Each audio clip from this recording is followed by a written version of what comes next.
അച്ഛന്റെ റോൾ ഇങ്ങനെ ഒരാള് നമ്മൾ ആലോചിച്ചിട്ട് രാജേട്ടൻ്റെ അടുത്ത് പറയണം എന്നുണ്ട്. ഞാൻ പറഞ്ഞു ഞാൻ വിളിച്ചു പറയാൻ ഞാൻ വിളിച്ചു. അങ്ങനെയാണ് ഈ പടത്തിൽ ചെറിയൊരു പേടി ഉണ്ടായിരുന്നു അച്ഛൻ തന്നെയാണ് വരുന്നതെന്ന് പറഞ്ഞ സമയത്ത്. ഇല്ല പേടി അങ്ങനൊന്നുമില്ല. അച്ഛൻ നമ്മുടെ സ്വന്തം അച്ഛൻ്റെ നമ്മളൊന്നിനും പേടിക്കണം. പണ്ട് മറ്റേ ഇന്റർവ്യൂല് പറഞ്ഞെങ്കിൽ പണ്ടേ ആരെയും പേടിയില്ല, വലിയ പേടിയൊന്നുമില്ല, അച്ഛന് തീരെ ഇല്ല. അല്ല അങ്ങനെ റെസ്പെക്ട് എന്നുള്ള ഒരു വേറെ കാര്യം അല്ല, പേടിക്കേണ്ട ആവശ്യമൊന്നുമില്ല. എന്തിനാണ്? എന്തായാലും നമ്മളൊരു ഡിയർ വാപ്പി റൗണ്ടിലേക്കാണ് പോകുന്നത്. ഓക്കെ, ഇതൊരു അച്ഛന്റെയും മകളുടെയും കഥ പറയുന്ന ഒരു സിനിമയാണ് അല്ലേ? പക്ഷെ നമ്മൾ ഇനി കേൾക്കാൻ പോകുന്നത് അച്ഛന്റെയും മകന്റെയും കഥയാണ്. ഡിയർ വാപ്പി എന്നുള്ളതാണ് റൗണ്ടിന്റെ പേര്. അത് നിങ്ങൾ അച്ഛൻ മകൻ ബോണ്ട് എത്ര മാത്രം ഉണ്ടെന്ന് നമുക്കൊന്ന് ചുഴിഞ്ഞു നോക്കാൻ പോവാണ്.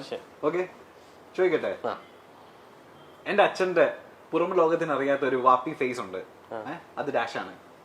നമുക്ക് ആർക്കും അറിയാത്ത മണിയമ്പളി രാജേട്ടന്റെ ഒരു ഫേസ്, അച്ഛൻ ഫേസ് നമുക്ക് ആർക്കും അറിയാത്തത് ചോദിച്ചു കഴിഞ്ഞാൽ ആക്ച്വലി അച്ഛൻ വെളിയിലൊക്കെ കാണുന്ന പോലെ തന്നെയാണ് ആള്. വീട്ടിലും ഫുൾ ചില്ലാണ്. ചൂടാവും, ദേഷ്യമൊക്കെ വിടും ഭയങ്കരമായിട്ട്. പക്ഷെ അത് ഒരു 5 മിനിറ്റത്തെ കാര്യമുള്ളൂ.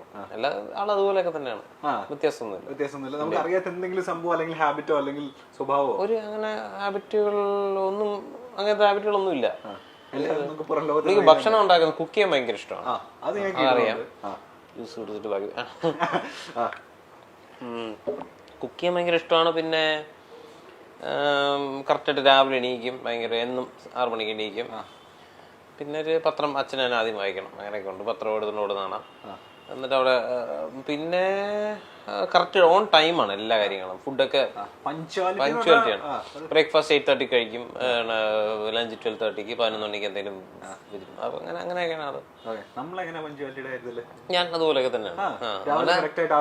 ഇല്ല, അത് ഞാൻ എനിക്ക് എണീക്കണമെന്നുണ്ടെങ്കിൽ എണീക്കണമെന്റെ ആവശ്യം ഉണ്ടെങ്കിൽ ഞാൻ 4 മണി 5 മണിയൊക്കെ എണീക്കും.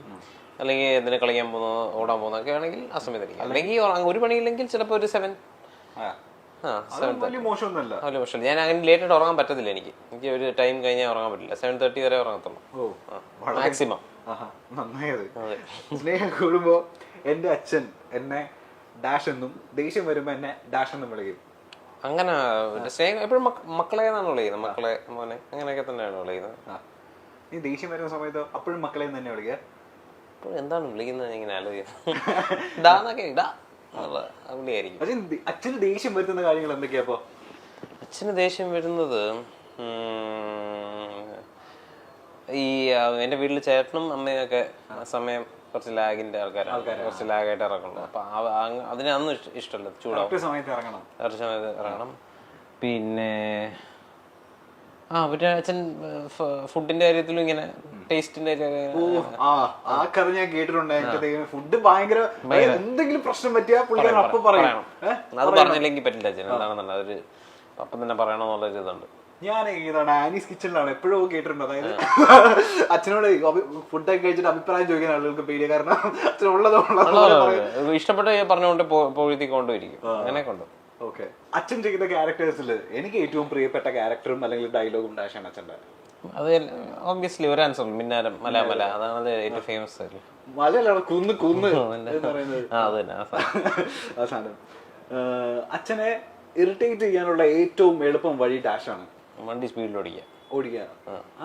അപ്പൊ സ്പീഡിൽ ഓടിക്കുക ഇപ്പം അല്ല, പണ്ട് ഇഷ്ടമായിരുന്നു സ്പീഡിൽ ഓടിക്കാന്ന്. ഇപ്പൊ എന്താണെന്ന് പറഞ്ഞത്, ഇപ്പൊ ഭയങ്കര പതുക്കെ പോകണമെന്നാണ്. നമുക്ക് എൻജോയ് ചെയ്ത് പോവാം, എല്ലാം കണ്ടൊക്കെ പോകണം. നമ്മൾ എന്തിനാണ് എല്ലാം കണ്ടൊക്കെ പോവാന്ന് പറയുന്നത്. സ്പീഡിൽ ഒരു 60 കൂടുതൽ പോയി കഴിഞ്ഞാൽ അപ്പൊ അച്ഛൻ, എന്റെ അച്ഛനും അമ്മയും 50 പോയാലും പ്രശ്നമാണ്. എന്തൊക്കെ പറഞ്ഞാലും അച്ഛന്റെ ഡാഷ് ക്യാരക്ടർ എനിക്ക് ഭയങ്കര ഇഷ്ടമാണ്. അച്ഛന്റെ സ്ട്രേറ്റ് ഫോർവേഡ്നെസ് ഭയങ്കര മുഖത്ത് നോക്കി പറയും, ഉള്ളതുള്ളവരെ പറയാം. ഇപ്പൊ ഏതെങ്കിലും നമ്മളെ സിനിമ കണ്ടിട്ട് നല്ല കൂറപ്പടമായിരുന്നു കേട്ടോ എന്ന് പറഞ്ഞിട്ടുണ്ടോ? പറഞ്ഞിട്ടുണ്ട്. ഇഷ്ടമില്ലാത്ത ക്യാരക്ടർ എന്താ? അപ്പൊ അത് തന്നെ സെയിം കാര്യം തന്നെയാണ്. ചിലപ്പോ പറയേണ്ട ചില കാര്യങ്ങൾ ചില സ്ഥലങ്ങൾ പറയണ്ട, ഒരാളെ വിഷമിപ്പിക്കുകയോ അങ്ങനെ ചെയ്യണ്ടല്ലോ, പറയേണ്ട ആവശ്യമില്ല, അങ്ങ് വിട്ടേക്കാം, അത്രേ ഉള്ളൂ. അപ്പൊ അത് ചില സമയങ്ങളിൽ നമ്മൾ പിടിച്ചു വെക്കണം എന്നുള്ളൊരു ചിന്താഗതിയുണ്ട്. ഓക്കെ, എന്നെ പറ്റി മൊത്തത്തില് അച്ഛൻ ഉണ്ടായിരിക്കാൻ ചാൻസ് ഉള്ള ഒരു അഭിപ്രായം? ഞാൻ ഭയങ്കര ഭയങ്കര കൊച്ചിലെ ഞാൻ ഭയങ്കര കുസൃതിയും എനിക്കറിയാലോ. അപ്പം കുരുത്തക്കേടിന്റെ ആശാനാണ് ഇപ്പോഴും അങ്ങനെ തന്നെ ഇപ്പോഴും അങ്ങനെ തന്നെ ആയിരിക്കും വിചാരിച്ചിരിക്കുന്നത്. ഭയങ്കര കുരുത്തക്കേടിന്റെ ഇല്ലില്ല. അച്ഛൻ എപ്പോഴും ഏതോ ഇന്റർവ്യൂല് തിരുത്തി പറഞ്ഞിട്ടുണ്ട്, പണ്ട് അവന് ഭയങ്കര കുരുത്തക്കേട്, പക്ഷെ ഇപ്പൊ ഒരുപാട് മാറി. ഇപ്പൊ സെറ്റിൽ പോയപ്പോ ആൾക്കാരൊക്കെ ചോദിച്ചപ്പോ ആൾക്കാരൊക്കെ ഭയങ്കര നല്ല അഭിപ്രായം. അതൊക്കെ ഉണ്ട്.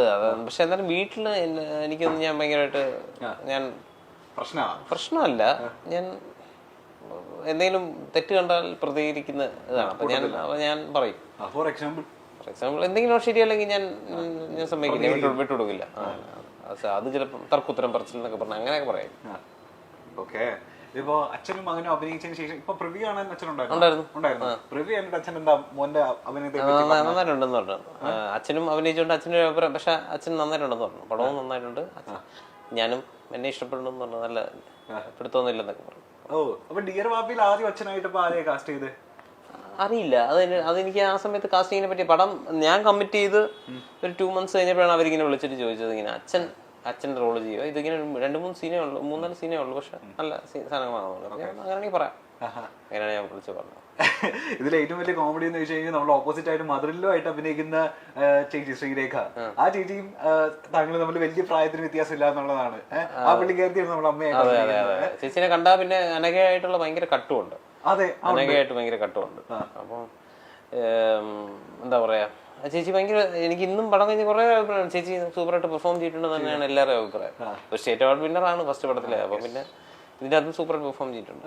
ഈ ആദ്യം ഈ ഡയറക്ടർ പറഞ്ഞല്ലോ ശ്രീരേഖയാണ് ചേച്ചിനെ കണ്ട് ഇപ്പോൾ ഈ ചേച്ചിയാണ് നമ്മളെ മദറിലോ ആയിട്ട് അഭിനയിക്കാൻ പോകുന്നുള്ള ഒരു തോന്നലുണ്ടായ ഒരു ഫസ്റ്റ് മൊമെന്റ്. അങ്ങനല്ല, എനിക്കിങ്ങനെ സെറ്റിൽ ആദ്യം കണ്ടപ്പം ഇങ്ങനെ സ്റ്റേറ്റ് അവാർഡ്, വീൽ എന്ന് പറഞ്ഞ പടത്തിന് സ്റ്റേറ്റ് അവാർഡ് കിട്ടി. വെയിൽ കണ്ടിരുന്നു.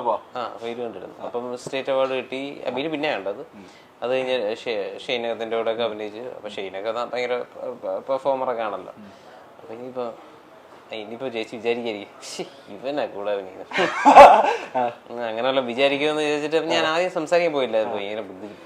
ഭയങ്കര ബുദ്ധിയുള്ള ടീമുകൾ, ഐ മീൻ ഭയങ്കര എന്താ പറയാ, സഫിസ്റ്റിക്കേറ്റഡ് ആണ്, അല്ലെങ്കിൽ കഥാപാത്രം, മെത്തേഡ് ആക്ടിങ്, അങ്ങനെയൊക്കെ ഞാൻ ചെന്ന് സംസാരിച്ച് ഇറിറ്റേറ്റ് ചെയ്യണ്ടെന്നൊക്കെ വിചാരിച്ച് ഞാൻ ഒന്നും മിണ്ടിയില്ല. പിന്നെ കമ്പനി വന്നപ്പോൾ മനസ്സിലായി നമ്മുടെ ടീമാണ്, എല്ലാ ഹ്യൂമൻ സെൻസും ഭയങ്കര, ചേച്ചിയുടെ ഹസ്ബൻഡും ഒക്കെ ആയിട്ട് എല്ലാവരും ഉണ്ട്. നമ്മൾ ഭയങ്കര കമ്പനിയായി.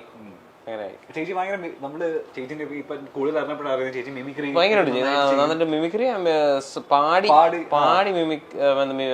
അങ്ങനെ ചെയ്യുന്നത് ഒരു ഭയങ്കര കഴിവ് തന്നെയാണ്. നന്നായിട്ട് പാടും, എല്ലാം ഉണ്ട്, എല്ലാ കഴിവുകളും ഉണ്ട്. ഇനി പുറം ലോകത്തിന് അറിയാത്ത മറ്റൊരു സത്യം ഞാൻ വിടട്ടെ, നിരഞ്ജനെ പറ്റി. എന്നെ പറ്റിയാ? നിരഞ്ജൻ മോശമല്ല മിമിക്രിയിൽ, അത്യാവശ്യം നന്നായിട്ട് മിമിക്രി. ചുമ്മാ ഈ സ്കൂളിലൊക്കെ പഠിക്കുന്ന സമയത്ത് ആക്ടേഴ്സിനെ അച്ഛനെ അനുകരിച്ച് കാണിക്കുന്നു ഞാൻ അറിഞ്ഞല്ലോ.